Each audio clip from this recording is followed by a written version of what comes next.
Hanouka est la fête des Lumières, est la fête de la lumière. Que s'est-il passé à Hanouka dans l'histoire? On parle de 4 exils. Un des 4 exils, c'est l'exil de Grèce. Mais nous n'avons jamais été exilés en terre de Grèce. Ce sont les Grecs qui sont venus en terre d'Israël. L'exil, c'est pas à prendre au sens physique et simple et puéril de quitter son pays. L'exil de Grèce, l'hellénisation, les Grecs sont venus en Eretz Israël. Et quel est l'élément particulier de cet exil? Les Grecs sont venus, ils n'ont pas détruit le temple. Ils ne cherchaient pas à détruire le temple. Qu'est-ce qu'ils ont fait? Eh bien, ils ont volontairement, ils ont pris des insectes qui ont une règle d'impureté, ils ont rendu impurs, ils ont voulu désacraliser. Comme disent les Chazal, ils ont pris un porc et ils l'ont offert sur l'autel. Alors c'est incongru. Vous y croyez ou vous y croyez pas? Et qu'ils détruisent, si déjà, c'est qu'ils savaient que le peuple juif a une force et ils voulaient puiser la quintessence de leur force, extraire la force du peuple juif tout en laissant le corps. C'est l'hellénisation. Ils ont interdit 3 mitzvot, ils ont laissé l'ensemble de la Torah, mais ils ont interdit le Shabbat, la Brit Mila et l'étude de la Torah. Et ces mitzvot-là, ceux qui les accomplissaient étaient punissables de mort. Mais le reste, ils avaient tout à fait le droit d'accomplir toutes les mitzvot. Pourquoi ces 3 mitzvot? Parce que la Torah, c'est le monde de l'invisible. Il y a l'intellect et il y a le lien avec Hachem. La Torah, c'est pas une connaissance. Ils ont la civilisation avec la sagesse la plus grande, Sophia, la sagesse grecque, eh bien elle dépasse tout ce qu'il y a eu. Et les sages disent ça, le Zohar dit que la sagesse grecque est la plus proche de la connaissance de la Torah. Ils avaient des éléments, ils auraient pu, ils ont échoué, ils ont manqué à leur but, ils auraient pu mieux tourner les Grecs. Mais ils ont utilisé cette intelligence, cette profondeur, une très grande profondeur, cette analyse, il y avait un sens de l'analyse qui dépasse tout, avec une connaissance des germes de tout ce qui existe et une compréhension, mais ils se sont limités au monde du visuel, et comme dit le Ramban, sur Aristote, il dit le maudit Aristote, qui ne croit qu'à ce qu'il voit. Les Grecs ont limité la connaissance de l'homme à l'intellect, à la raison, à la compréhension, au visuel, et tout ce qui est en dehors de l'entendement simple et du palpé physique n'existe pas. Alors que chez nous, le contraire est la vérité.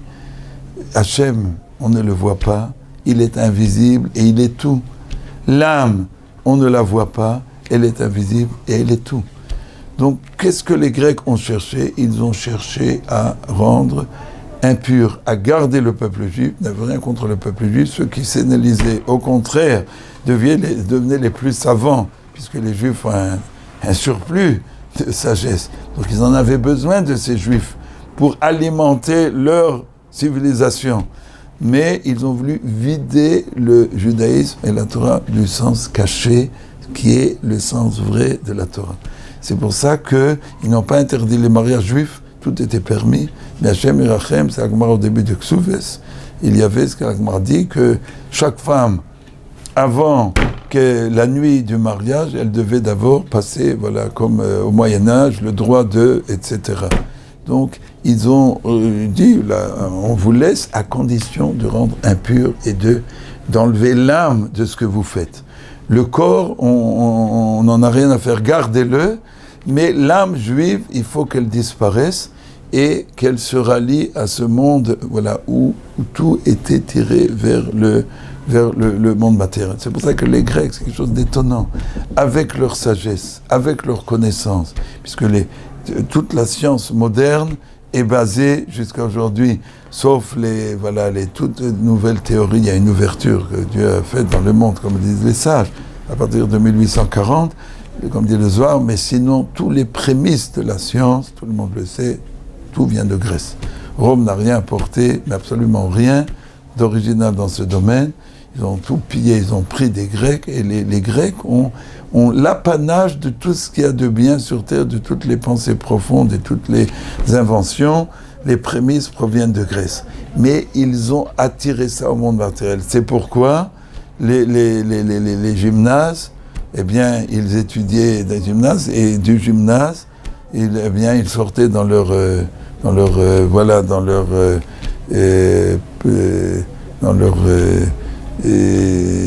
là où ils faisaient du sport, et ils étaient entièrement dénudés, et ils ont mis à la mode, l'homosexualité, c'était leur mot de passe, et c'était le next plus ultra, avec les gens les plus, voilà. C'est pour ça que Socrate, qu'on l'a pris en mauvaise posture dans ce domaine-là, et qu'on lui a demandé, mais maître, c'est le contraire de ce que tu nous enseignes en chair, il a dit ce mot fameux, on n'a pas besoin d'être un triangle pour enseigner la trigonométrie. Ce que l'intellect atteint, ce que l'on vit, n'a rien à voir. Et il voulait lutter contre ce peuple, ce petit peuple, mais farouche, qui était l'empêcheur de tourner en rond, où on ne peut dissocier l'âme et le corps. Le peuple juif, le corps n'a de valeur que quand il y a l'âme qui la pénètre. Et ils ont voulu enlever, disséquer le peuple juif et retirer l'âme et vider, que le peuple juif devienne exsangue et qu'il s'assimile, parce que c'était une gifle à leur civilisation. Et donc ils ont tout fait pour, et bien entendu, ils n'ont pas réussi. Alors, de toutes les civilisations, à l'époque, avant que le christianisme arrive, qu'il y ait un début d'unicité de la connaissance d'Hachem, mais tant qu'il y avait le paganisme, et de tous les paganismes existants, on n'a jamais trouvé une telle multiplicité de dieux pour chaque force que dans la mythologie grecque et dans leur pseudo-religion. C'est le signe que l'unité n'existait pas sur la pluralité, mais la pluralité la plus forte de l'histoire du monde, alors qu'ils avaient l'intelligence la plus grande et les connaissances les plus grandes, mais ils ont eu une dichotomie qui dépasse tout ce qu'on a trouvé dans les autres civilisations, quelque chose de très étonnant. Et le peuple juif, c'est là que, au contraire, c'est une gloire pour le peuple juif. C'est là que les Hashmonaïm, les Matityahu et ses 5 fils, avec un petit groupe de juifs, sont partis en guerre. Et c'est une guerre spirituelle, il n'y avait pas de chance de réussir. Non pas comme les non-religieux en Israël aujourd'hui, ils font ça, ils font de Hanouka la réussite de la force. Et le peuple juif, c'est la force qui fait droit. Et nous sommes les hommes courageux qui avons la force matérielle et la force militaire. C'est à l'encontre absolu du sujet de Hanouka, pour qu'il y ait une quelconque connaissance du passé et des sources. Il n'y a pas d'autres sources que les sources que nous avons. Eh bien, Hanouka, c'est la lutte de l'esprit sur le corps. Et donc, Hanouka, c'est la lutte et la réussite, de la Torah de vie. C'est pour ça que les Grecs ont développé, plus que toutes les civilisations, la beauté plastique. Et ils ont tiré, alors que la beauté, c'est quelque chose qui est la limite de démarcation entre le bien et le mal, et que ça peut être la porte de tout le mal, et ça peut être la porte de tout le bien. La beauté dans le judaïsme, c'est la porte de la profondeur de l'âme. Et la beauté existe, elle est importante. Les hommes et les femmes du Tanakh ont toujours été loués pour leur beauté. On parle d'une beauté spirituelle qui se reflète sur le corps.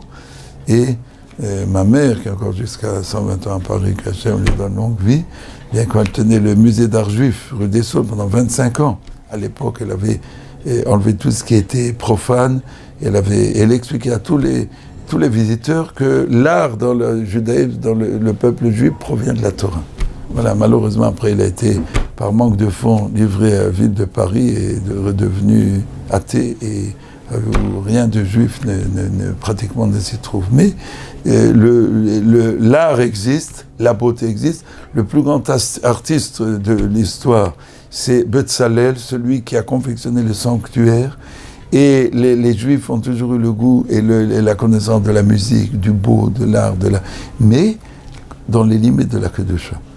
Et donc, à Hanouka, nous revenons à cette âme, et on le trouve dans la Torah en premier. L'étude de la Torah à Hanouka, voilà, c'est la loi orale. C'est quoi la loi orale? C'est la partie cachée du texte. Les chrétiens ou d'autres peuples reconnaissent le Tanakh, la Bible, mais ils n'ont pas la profondeur de la lumière cachée. Hanouka, c'est un moment, ce sont des moments merveilleux. Il y a, comme dit le Rokéar, les 36 lumières qu'on allume, on va dire bougies parce que c'est mieux d'allumer à l'huile bien entendu, donc il n'y a pas de terme en français.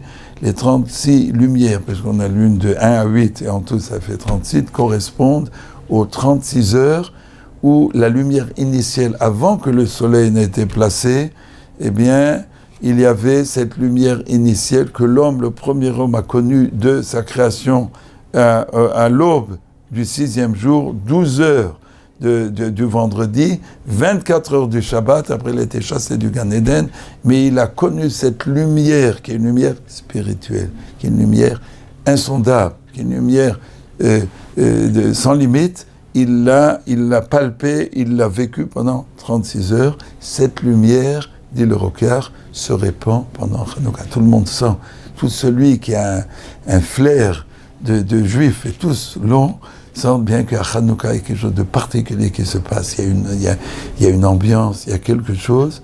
Et les portes, des portes cachées de la Torah, c'est le moment de l'année pour se renforcer dans la Emouna, dans la foi en la Torah, et pas seulement la loi écrite, mais surtout la loi orale, qui est l'âme du peuple juif. La véritable âme du peuple juif, c'est la loi orale.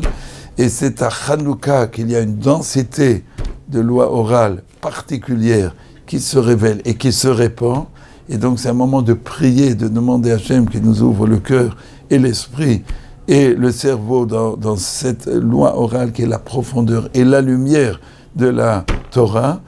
Et c'est aussi la lumière des mitzvot, la beauté des mitzvot. On a une mitzvah d'embellir les mitzvot. À Hanouka, c'est le seul moment de l'année où les sages ont institué qu'on accomplit la mitzvah en l'embellissant et en l'embellissant encore, et qu'on fait que tout le peuple juif arrive au diapason d'accomplir les mitzvot de la façon la plus parfaite, où non seulement on n'allume pas seulement une bougie et pas une flamme par maison, mais on va en augmentant, me'adrin mina me'adrin, parce qu'on embellit, et que le beau, on doit le ressentir à Hanouka, le beau, on doit vibrer avec justement ces éléments que les Grecs avaient, et qui ont été intégrés au peuple juif. En fin de compte, qu'est-ce qui a gardé ces qualités des Grecs, ne dédite à personne, mais qui a gardé ces qualités, parce que les malheureux, ils ont perdu tout, et cet empire, il a duré très peu de temps, très très peu de temps.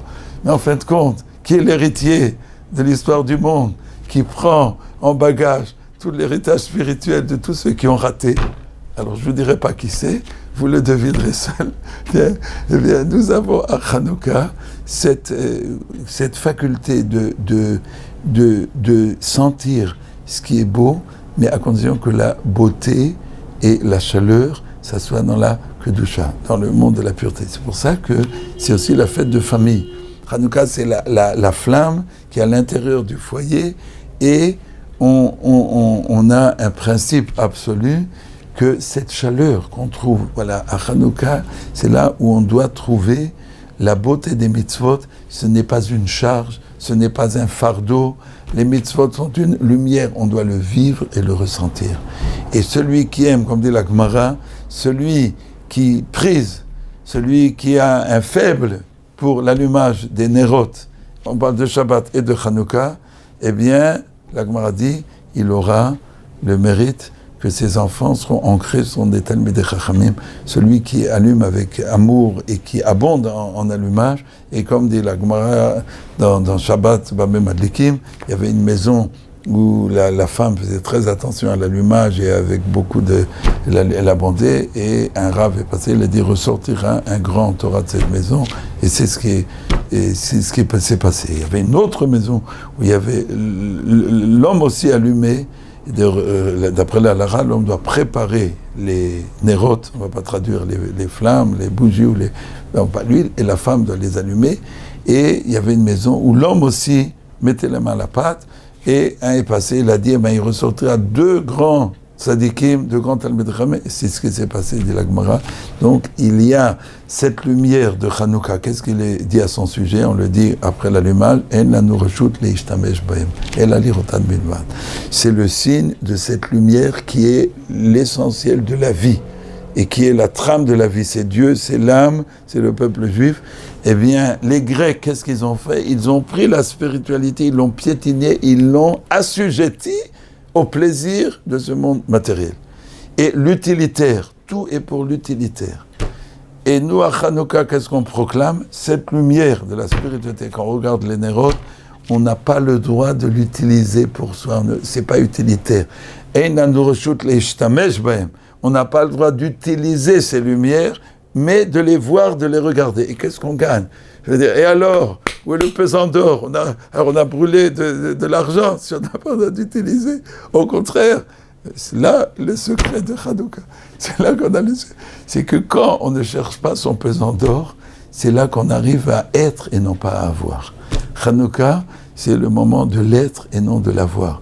Et donc, c'est un moment exceptionnel d'élévation, que Akadosh Baruch Hu fasse en sorte que ce Hanouka, comme à tous les Hanouka, on s'élève dans l'amour de Dieu, dans les sentiments de la beauté, de la chaleur, la beauté et la chaleur de la Torah, des mitzvot, de la famille, des liens familiaux, et qu'Akadosh Baruch Hu nous accorde une lumière qui soit, en fin de compte, et très rapidement, la lumière initiale avec l'âme du Moshiach, Kani Ratzon Omein.